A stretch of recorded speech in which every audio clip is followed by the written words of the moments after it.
Bapak Ibu yang saya hormati, adapun susunan acara yang saya bacakan, yang pertama adalah pembukaan yang sedang berlangsung, kedua pembacaan doa, ketiga laporan ketua panitia, keempat sambutan koordinator program studi ilmu administrasi publik, dan yang kelima sambutan sekaligus membuka acara kita oleh Wakil Dekan Bidang Akademik Fakultas Ilmu Sosial dan Ilmu Politik, Ibu Dr. Raden Raisa. Untuk selanjutnya saya persilahkan, mari kita mendengarkan doa, pembacaan doa yang dibawakan oleh Muhammad Rivaldi. Kepada saudara dipersilakan. Kita memulai kegiatan pada pagi hari ini, alangkah lebih baiknya kita menundukkan sejenak kepala seraya bermunajat kepada Allah Subhanahu wa taala, yang mana agar kiranya kegiatan pada pagi hari ini mendapat berkah dan ridha Allah dari Allah Subhanahu wa taala. Doa saya pandu secara syariat Islam. A'udzu billahi minasyaitonir rajim. Bismillahirrahmanirrahim. Alhamdulillahi rabbil alamin. Hamdan syakirin, hamdan naimin, hamdan yu'afi ni'mahu wa yukafi madidah. Ya Rabbana lakal hamdu kama yanbaghi li jalali wajhikal karim wa azimi sultani. Allahumma salli ala sayyidina Muhammad wa ala ali sayyidina Muhammad. Allahumma ya Allah ya Tuhan kami, tiada kata rasa yang pantas kami aturkan pada pagi hari ini selain rasa syukur kami atas segala nikmat dan karunia yang Engkau anugerahkan kepada kami. Ya Allah ya Tuhan kami, izinkanlah kami memohon kepadamu ya Allah. Jadikanlah kegiatan ini sebagai penyegar, pembangkit dan penggugah semangat kami dalam meningkatkan kualitas tugas kewajiban kami, sehingga kami dapat bekerja secara profesional, baik dan tekun sebagai bukti syukur kami dan penghambaan kami kepadamu. Ya Allah yang Maha Mengetahui, ilmu-Mu begitu luas dan tak terbatas. Oleh karena itu, anugerahkanlah kepada kami ilmu yang bermanfaat sebagai bekal kami dalam melaksanakan hidup dan kehidupan. Ya Allah yang Maha Pengasih, Ya Allah yang Maha Pengasih, satukanlah kami, satukanlah hati-hati kami, padukanlah langkah kami, ampunkan pengetahuan dan segarkan pemahaman kami, agar kami dapat memetik hikmah yang terkandung di dalamnya. Jadikanlah kegiatan ini sebagai amal ibadah di sisi-Mu ya Allah. Ya Allah yang Maha Pengampun, ampunilah dosa-dosa kami, dosa kedua orang tua kami, serta dosa para pendahulu kami, sehingga kami bisa hadir ya Allah, sehingga kami dapat melaksanakan kegiatan ini dengan sukses dan terlaksana dengan baik. Ya Allah, akhirnya kami berharap kepadamu ya Allah, bahwa Engkaulah satu-satunya yang akan mendengar setiap doa dan pinta kami ya Allah. Allahumma arinal haqqa haqqa warzuqna ittiba'ah, wa arinal batila batila warzuqna ijtinabah. Allahumma rabbana taqabbal minna innaka antas sami'ul alim, wa tub 'alaina innaka antat tawwabur rahim. Rabbana atina fid dunya hasanah wa fil akhirati hasanah wa qina adzabannar. Walhamdulillahi rabbil alamin. Pagi, salam sejahtera bagi kita semua. Yang terhormat Bapak Dekan Fisip Universitas Kaduato atau yang mewakili Dr. Ilyas sampai SMIKOM ya, sebagai Wakil Dekan Bidang Akademik, Wakil Dekan 2 ya, dan yang terhormat Ibu Wakil Dekan Bidang Akademik Ibu Dr. Nur Aisyah Ambo MSI, yang terhormat Bapak Ketua Prodi Ilmu Administrasi Publik Dr. Iman Sofyan, MSc, dan yang terhormat Bapak Moderator seminar pada workshop pada hari ini, Bapak Nur Edi Rizki. Selamat datang Pak. Dan seluruh peserta workshop, baik para dosen maupun mahasiswa yang tidak sempat kami sebutkan satu persatu. Pertama-tama izinkanlah saya mengajak hadirin dan hadirat untuk mengucapkan puji syukur kehadirat Allah Subhanahu wa Ta'ala yang memberikan rahmat, hidayah, kesehatan dan kesempatan kepada kita semua untuk menghadiri acara workshop tulisan artikel ilmiah bagi dosen dan mahasiswa di tempat ini. Selanjutnya salam kita limpahkan kepada Nabi Muhammad SAW beserta keluarga, sahabat, tabi'in dan seluruh pengikutnya yang istiqamah hingga hari kiamat. Amin. Bapak, ibu-ibu, dosen dan beristimewa mahasiswa yang sempat hadir pada hari ini, saya sebagai ketua menyampaikan bahwa kegiatan workshop ini sebagai salah satu kegiatan yang dilaksanakan oleh program studi ilmu administrasi publik dengan tujuan untuk meningkatkan kompetensi atau skill bagi sivitas akademik, ya, terutama dosen dan mahasiswa dalam penulisan artikel ilmiah pada jurnal bereputasi yang menurut saya itu sangat penting, ya, karena dapat dimanfaatkan dalam rangka pelaksanaan tugas tridharma perguruan tinggi, terutama juga bagi mahasiswa dalam penyelesaian studi tentu akan menyusun sebuah skripsi. Ini sangat bermanfaat ilmu yang kita dapatkan pada hari ini. Adapun sumber dana kegiatan workshop ini tidak lain dari dana hibah fakultas. Ya, semoga angka awal ini kegiatan ini bisa berjalan dengan lancar dan sangat bermanfaat bagi kita semua. Dan semoga yang nanti keluaran dari kegiatan workshop ini semoga bisa semuanya menghasilkan artikel yang berkualitas atau bereputasi.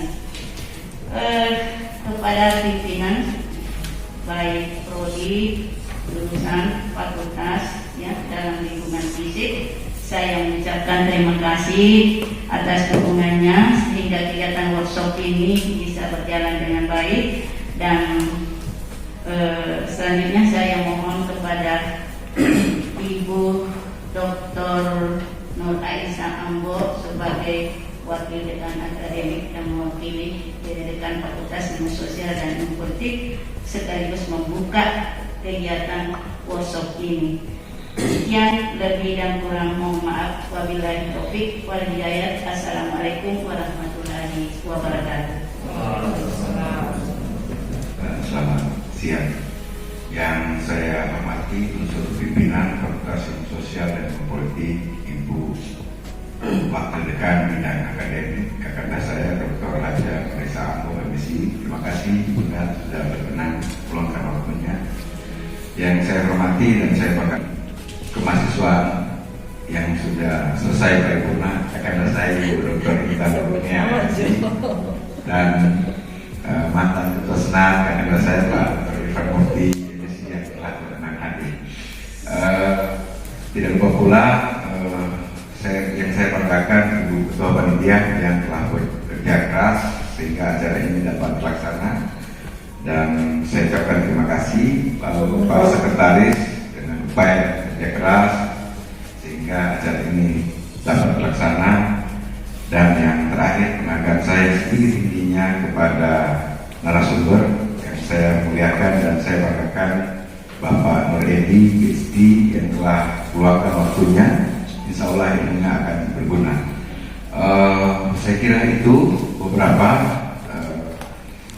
ucapan rasa terima kasih kami dari Prodi. Lalu sebenarnya kaitannya dengan workshop tulisan artikel ilmiah ini bagi dosen dan mahasiswa diharapkan dapat memberikan kontribusi akademik kepada pengembangan prodi kita ke depan, sehingga harapannya ini kaitannya dengan juga boran akreditasi kita. Nah, kalau sebanyak mungkin jurnal internasional akan terpublis, juga prodi akan mendorong, menopang untuk boran minimal akreditasi ke depan. Saya kira itu yang diharapkan oleh prodi. Dan insya Allah ya juga kita mendorong prodi untuk memediasi beberapa senior-senior kita yang harus dipus untuk guru besar, sehingga kita bisa banyak melahirkan guru-guru besar di kampus kita tercinta. Saya kira itu beberapa informasi dari saya. Ini Ubaidillah Hidayah. Assalamualaikum warahmatullahi wabarakatuh. Keuangan Umum dan Keuangan Bapak Dr. Ilyas, yang saya hormati Ketua Prodi Administrasi Publik Dr. Imam, yang saya juga hormati adalah Bapak narasumber, yang saya hormati Ketua Panitia, dan yang saya hormati adalah teman sejawat, adik-adik saya, sesama dosen, dan juga teristimewa yang saya banggakan adalah mahasiswa yang hadir di tempat ini.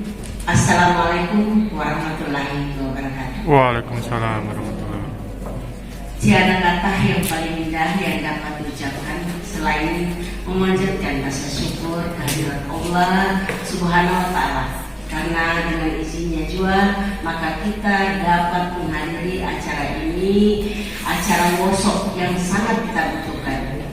Dan salam dan salawat kita sampaikan kepada Nabiullah Nabi Muhammad, Nabi kita Rasulullah Nabi Muhammad Rasulullah SAW, kepada sahabatnya, kepada keluarganya dengan ikutnya di akhir zaman. Bapak, Ibu, mahasiswa yang saya banggakan, berbicara tentang jurnal ilmiah, saya mengucapkan terima kasih banyak sebagai unsur pimpinan di Fakultas Ilmu Sosial dan Politik. Sekali lagi saya mengucapkan terima kasih banyak kepada Ketua Panitia, kepada Kaprodi Administrasi Publik yang telah memfasilitasi kegiatan ini. Kenapa? Karena ini adalah sangat kita butuhkan, baik kita sebagai dosen maupun juga mahasiswa. Kemarin ada peraturan untuk dosen yang sudah menerima sertifikasi, kemudian sudah lektor. Itu kalau tidak ada jurnalnya setiap tahun masuk, maka otomatis sertifikasinya dicabut. Begitu barangkali Pak Wadah itu? Iya. Jadi yang sudah menerima sertifikasi, kemudian jurnalnya tidak ada, maka otomatis akan dicabut sertifikasinya.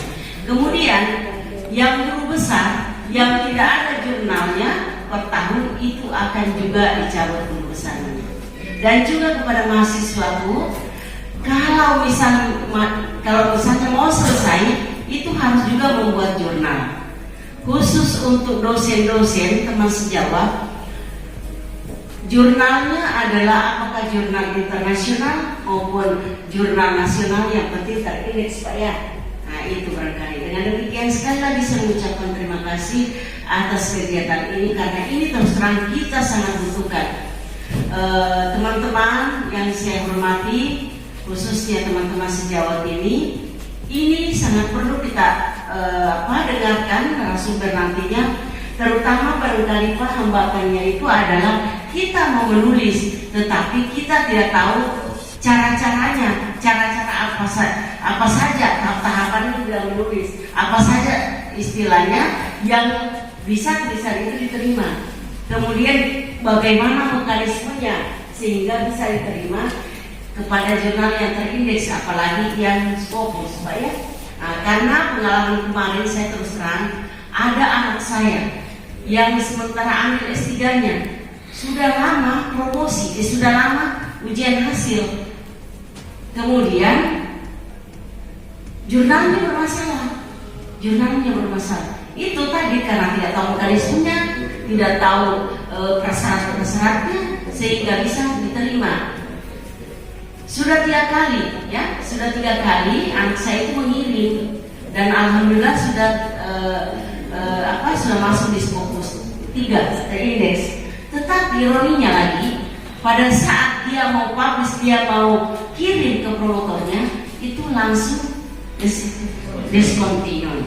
Nah, itu jadi merupakan hambatan dan perlu kita ketahui bahwa kenapa itu terjadi, apa masalahnya. Nah, itu barangkali yang perlu narasumber, mohon maaf, perlu nanti dibagi kepada kami semua karena kami sangat membutuhkan. Kemudian mohon maaf yang sebesar-besarnya tadi saya tidak sempat menyampaikan, ada salam hormat dari Pak Dekan, salam hormat beliau dan ucapan terima kasih kepada Prodi, dan juga permohonan maaf dari beliau karena beliau tidak sempat hadir di tempat ini karena sementara mengikuti kegiatan juga yang kegiatan lembaga yang tidak bisa diwakili.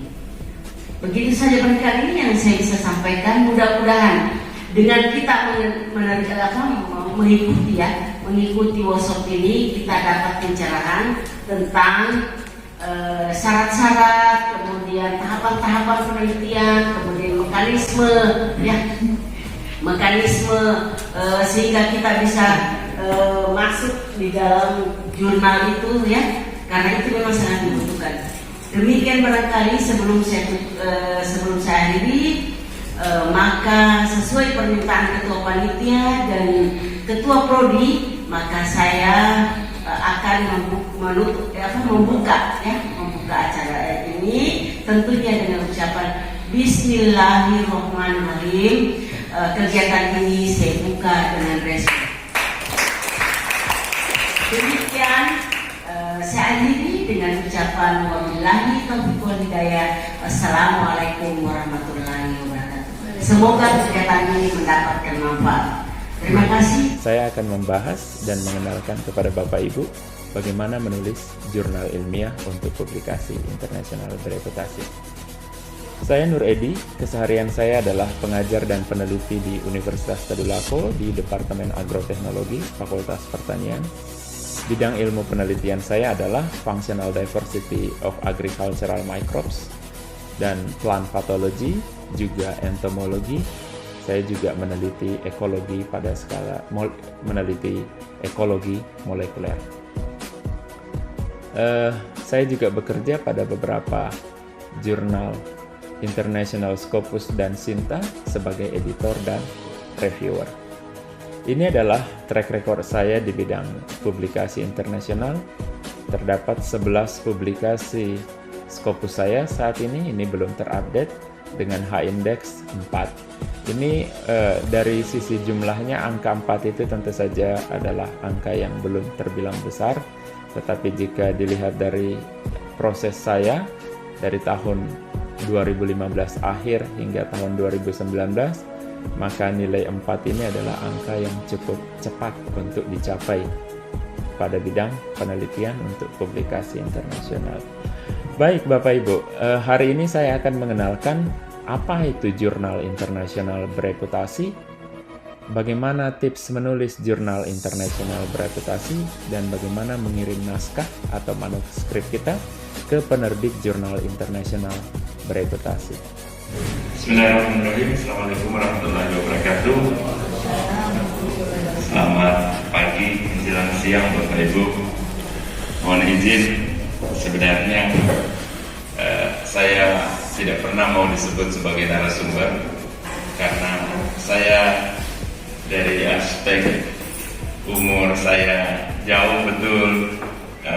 Ada kadang dosen saya yang masih sempat diajar oleh beliau-beliau di Fakultas Pertanian, di Fakultas Ilmu Budaya dulu, Sosial Budaya, yang mengajar sospek atau ilmu budaya di pertanian. Ada beberapa senior-senior orang tua saya yang dulunya saya berinteraksi langsung dengan beliau waktu saya masih mahasiswa di universitas ini juga.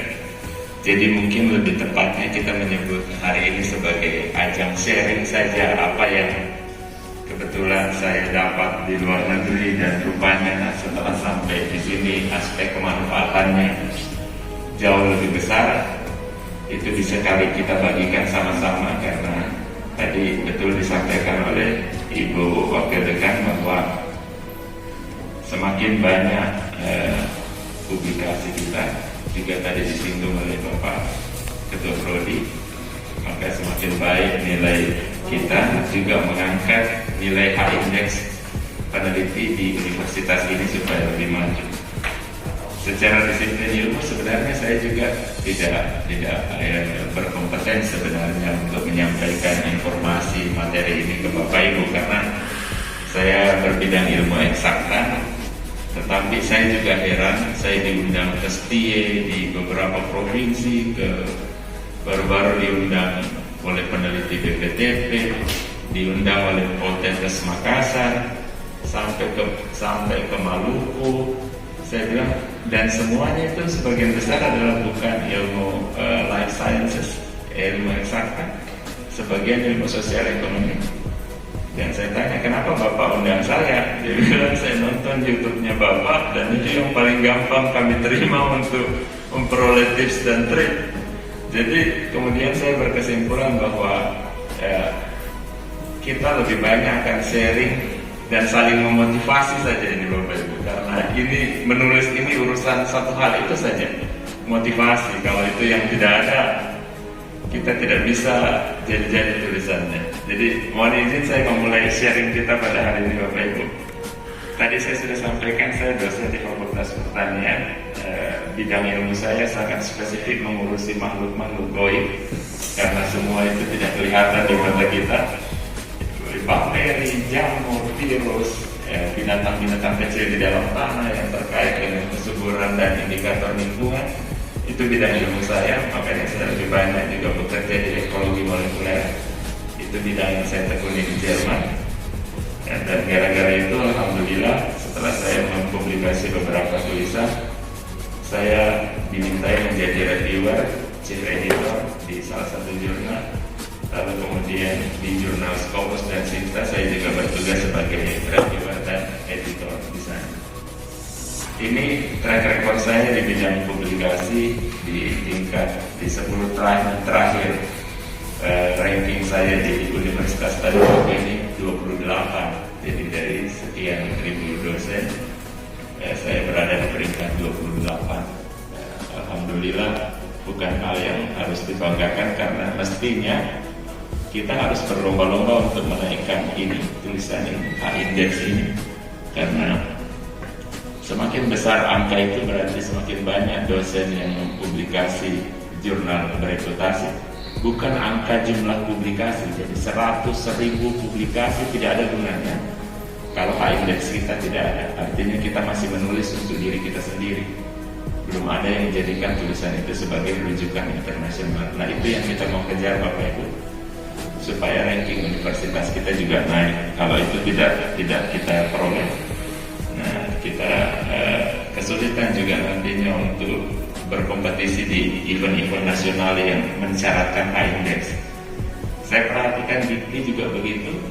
Saya sekarang bisa menjadi ketua pengusul riset untuk 3-4 judul karena H-index saya sudah 5.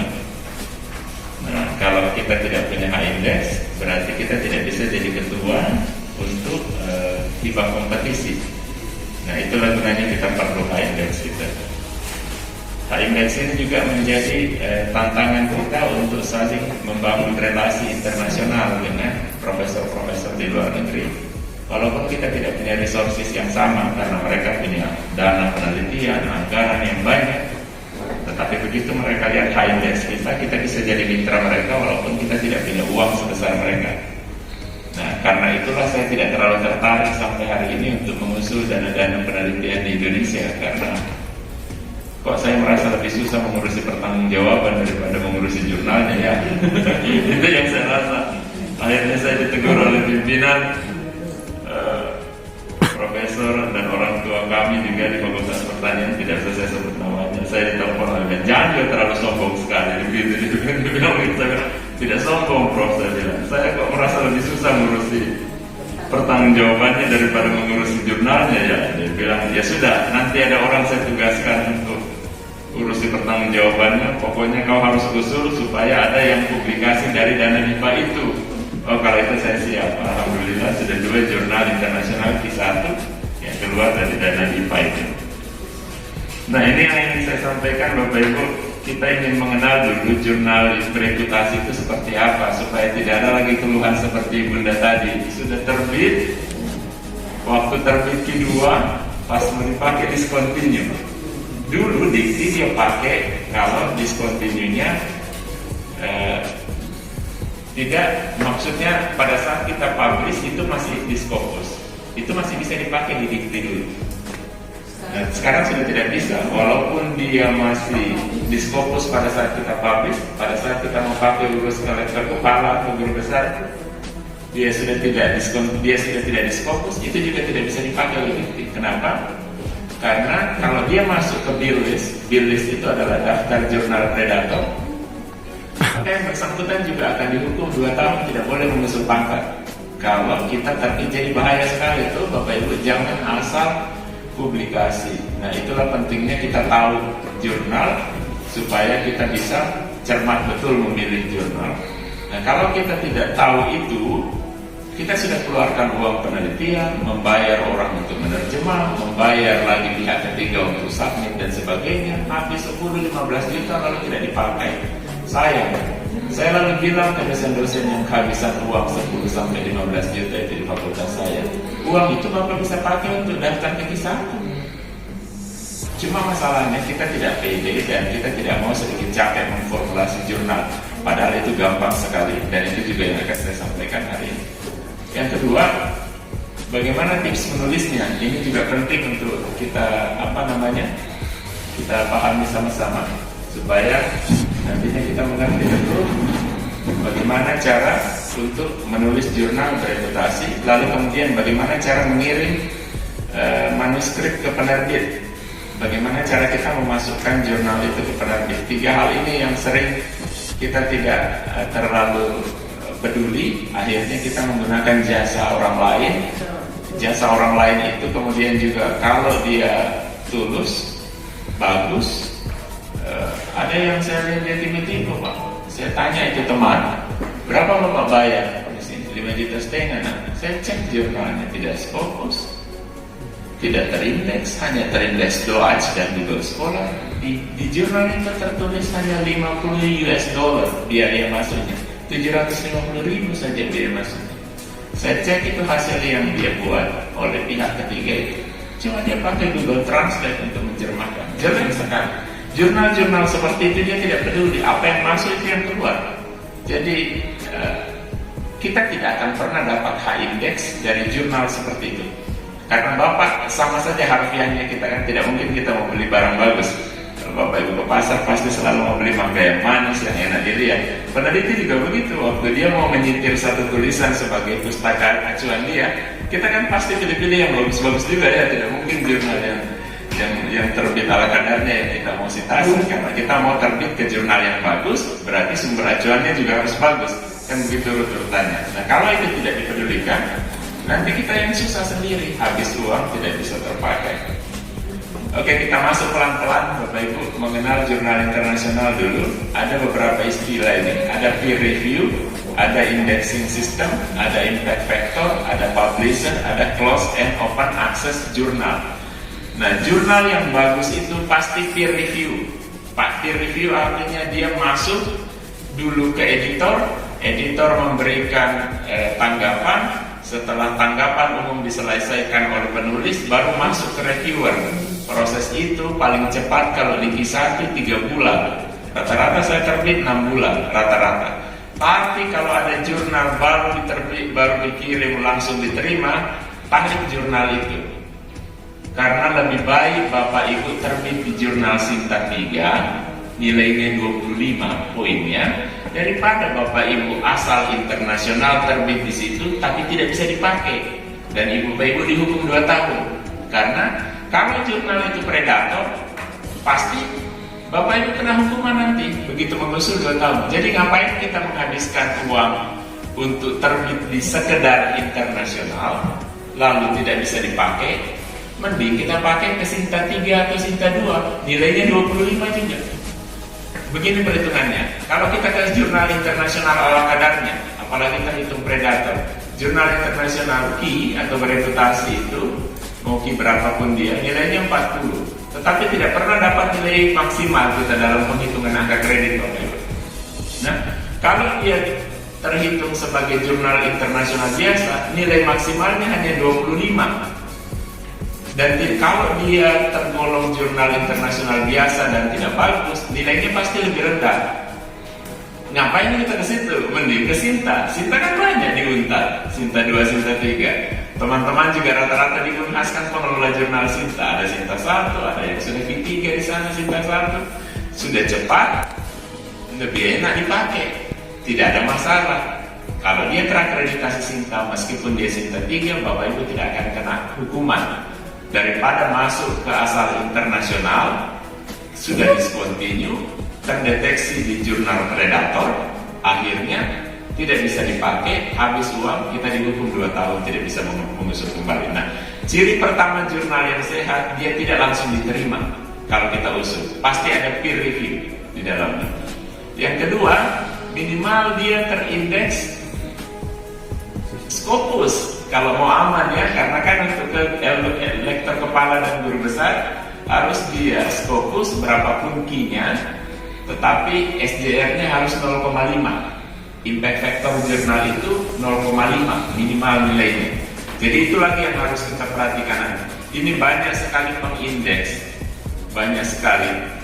Nah, sebenarnya kita di Eropa tidak terlalu peduli dengan itu. Kita banyak publikasi di Excoin atau Thomson.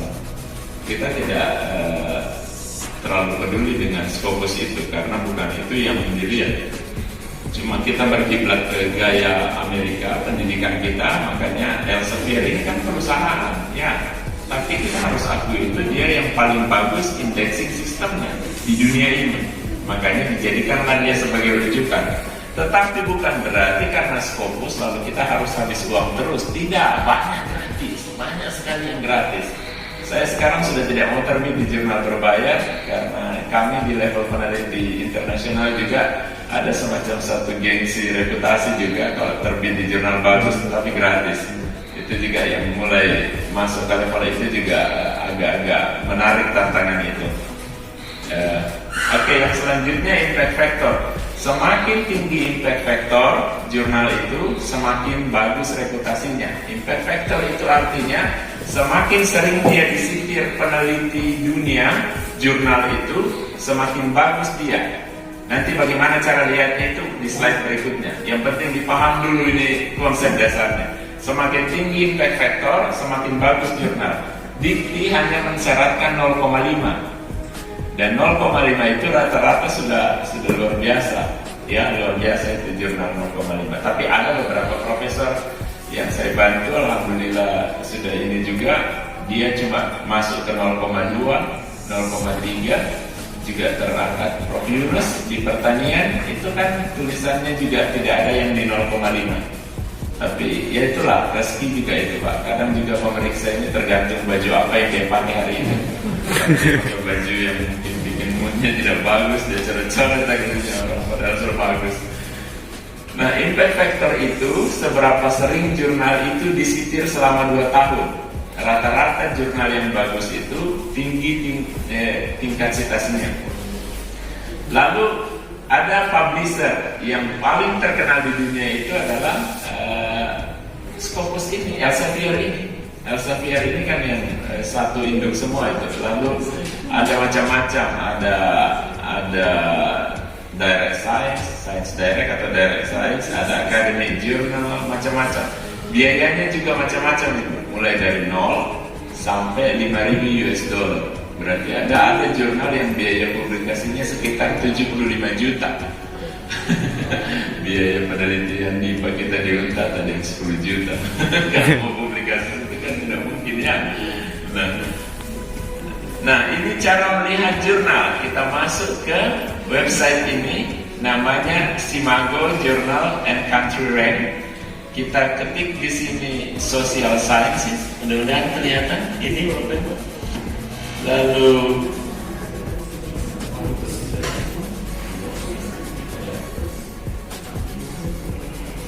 Fokus lagi.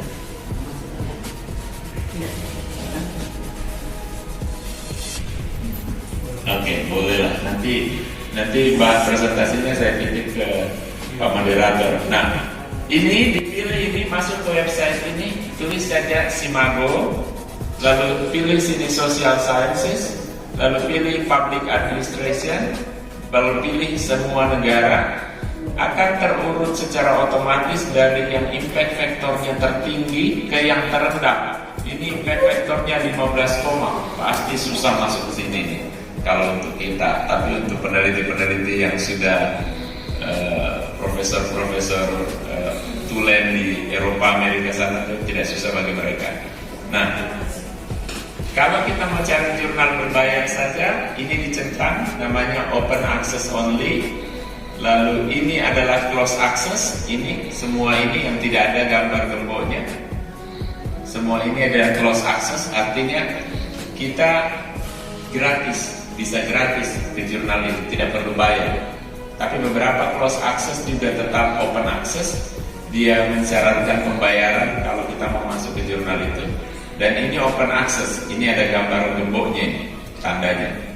Gambar gembok ini menunjukkan dia Open Access, berarti dia harus bayar kalau mau publikasi di situ. Nah, ini klasterisasi jurnal Q1 sampai Q4. Q1 itu artinya 25% teratas dari distribusi impact factor tertinggi. Jadi semua jurnal dengan tingkat citasi, tingkat kutipan terbanyak, tingkat rujukan terbanyak itu masuk ke Q1. 25% jurnal dengan tingkat kutipan terbanyak di dunia otomatis masuk ke Q1. Tapi apakah Q1 juga bisa discontinue? Bisa. Saya pernah mengalami itu, Bapak Ibu. Kalau jurnal, bukan ini yang bikin dia discontinue, Q1, Q2, Q3 ini bukan. Kalau jurnal itu mulai tidak beres manajemen pengelolaannya, terbit setiap bulan, 1 tahun 12 kali publikasi di jurnal itu, tunggu saja, pasti akan discontinue jurnal itu.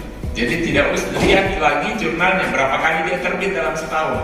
Kalau terlalu sering, misalnya biodiversity punyanya UNS, itu Sinta 1, Q3 terancam discontinue di Scopus. Kenapa? Hampir setiap bulan sekarang dia terbit. Hati-hati juga di jurnal-jurnal IPB, banyak sekali itu Bapak Ibu. Jurnal IPB itu India, Pakistan, Bangladesh. Itu di jurnal-jurnal IPB itu banyak sekali yang karena mereka mengejar uang.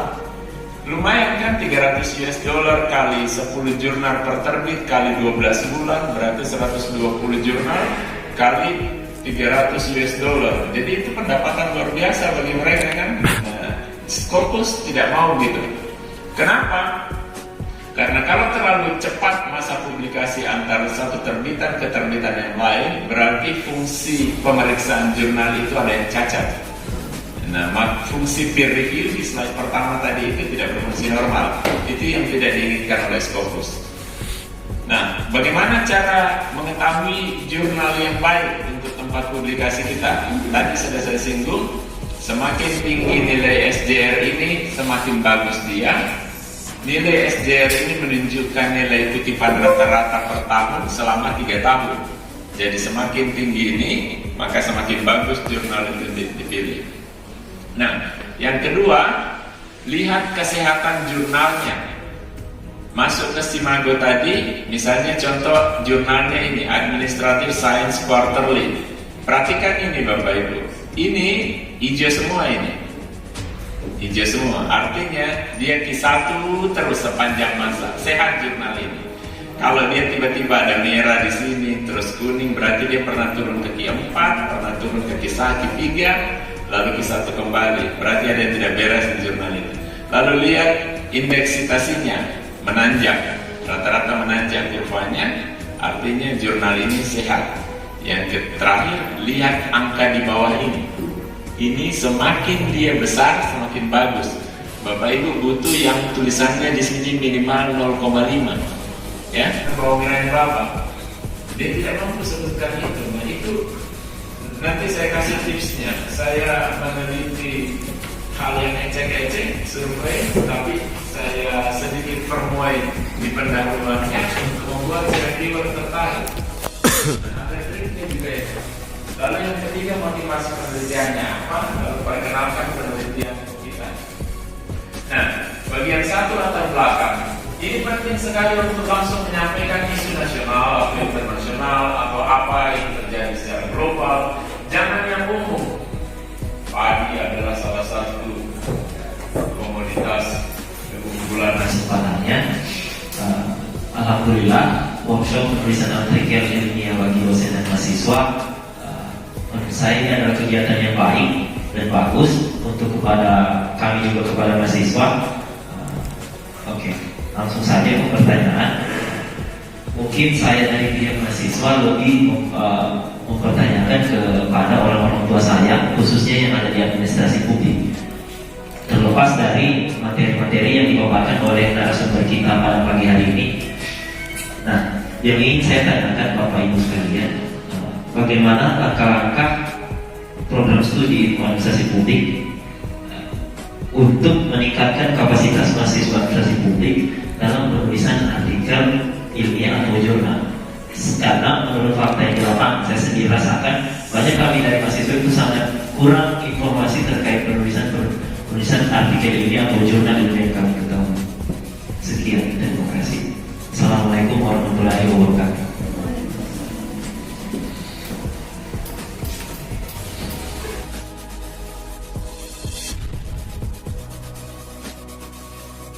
Di mana dan bagaimana batasan plagiarismenya? Itu yang pertama. Yang kedua adalah beberapa orang mengatakan bahwa SGR itu importance, ada yang bilang high index. Nah, dari SGR dan high index ini, who is the most important? Kemudian yang ketiga, dari beberapa publisher, misalkan seperti publikasi kandang tadi di Elsevier, Emerald, Taylor and Francis. Nah, ini kan punya tadi selipungnya beda-beda. Tetapi ketika kita mau submit, data yang dibutuhkan cukup banyak. Salah satunya saya pernah coba di Elsevier juga, yang diminta adalah data in brief. Di Emerald, nothing. Itu. Nah, itu bisa mungkin Anda jelaskan di sini letak-letak uniqueness-nya di antara beberapa publisher ternama ini. Sekian, terima kasih.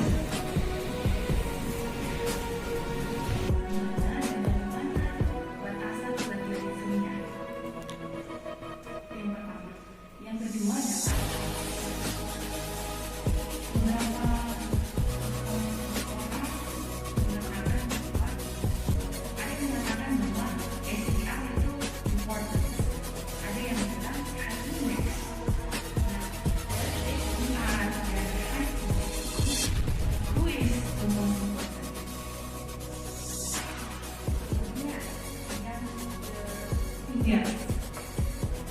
dari beberapa publisher, misalkan seperti publikasi kandang tadi Elsevier, Emerald, Taylor and Francis.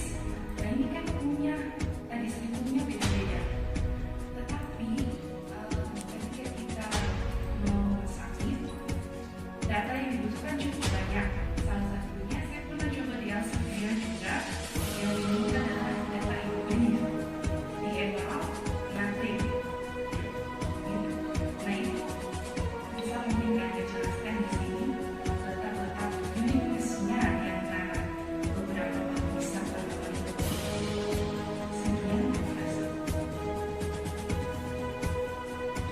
Sekarang itu kata merujuk, digenjot untuk melihat dari prosesnya itu dengan menggunakan video. Pada akhirnya bahasa mesin itu langsung teraktual di dalam daftar pustaka itu. Misalnya dari sisi kaidah judul daftar pustaka menggunakan huruf kecil, tapi judul bukunya buku huruf besar kapital semua. Karena bahasa mesin langsung digunakan mentah-mentah. Nah, bahasa saya sebetulnya boleh kita menggunakan alat itu sebagai acuan dulu. Tidak harus satu-satunya mentah digunakan. Alat bantu. Nah, alat bantu itu kan kita yang mengertikan. Tapi sekarang mahasiswa banyak, ya mungkin karena proses mengarahkannya mungkin tidak tuntas, sehingga bahasa mesin itu yang digunakan di dalam menulis di daftar pustaka. Kaidah selingkung tidak digunakan lagi. Dia ganti ya, kan? Nah, G-nya dia ganti menjadi H, dan akhirnya daftar pustaka semua jadi selingkuh semua.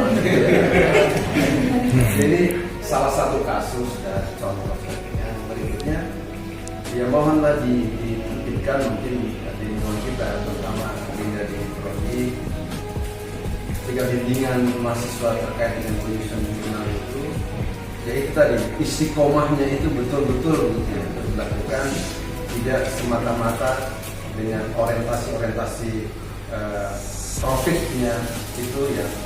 Mudah-mudahan kita menjadi tanda petik untuk dihilangkan, sehingga mahasiswa betul-betul memperoleh ilmu ini tidak tadi secara istiqomah dan bahagia bersama-sama. Saya kira terima kasih.